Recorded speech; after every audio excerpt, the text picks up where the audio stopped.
Hey everyone, welcome back to Record Rift.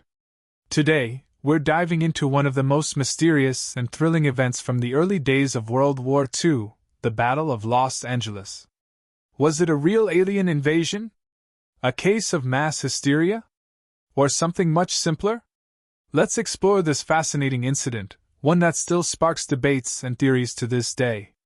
It's February 25, 1942. The United States is deep in the chaos of World War II, and the Pacific coast is on high alert after the Japanese attack on Pearl Harbor just 2 months earlier.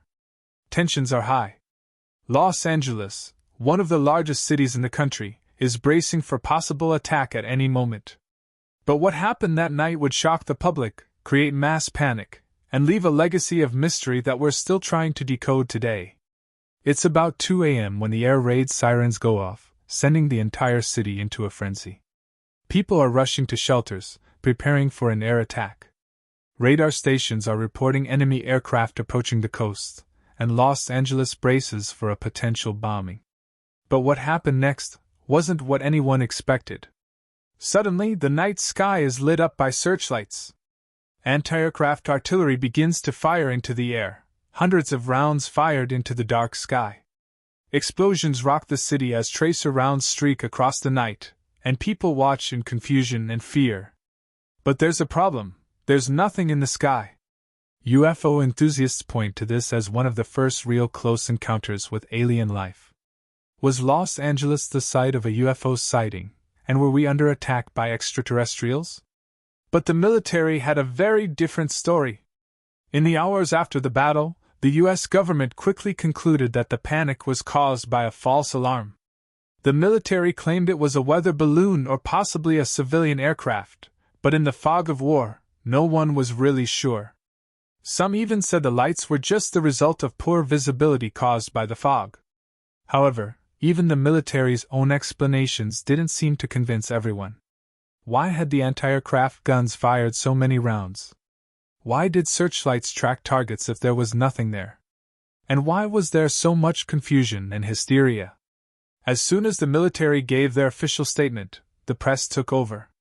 The Battle of Los Angeles was front-page news, and the story quickly took on a life of its own. Newspapers published wild theories, and people's imaginations ran wild. The city was on edge, and the fear of another attack, from either the Japanese or, possibly, something even stranger, seemed all too real. Public reaction was mixed. Some were convinced it was a case of enemy sabotage, others thought the military was covering up something far stranger. Days after the event, the public was still reeling. The government continued to downplay the incident, and no concrete explanation was ever fully accepted. The Battle of Los Angeles would remain a mystery, and it would take decades before UFOs and government cover-ups became part of popular culture. Over the years, theories have evolved. Some suggest it was a military exercise gone wrong, or perhaps a Japanese psychological warfare tactic. Others still believe there may have been something to the UFO theory, pointing to other unexplained phenomena that seem to echo the events of that night. Even today, the Battle of Los Angeles is still talked about among UFO enthusiasts, conspiracy theorists, and historians alike. Was it just a moment of mass hysteria during wartime, or is there something we still don't understand about what happened that night? So, what do you think happened during the Battle of Los Angeles? Was it a UFO encounter, a simple case of misidentification, or just wartime panic? Drop your theories in the comments below, and don't forget to like and subscribe to Record Rift for more deep dives into the mysteries of history. Until next time, keep questioning what you know,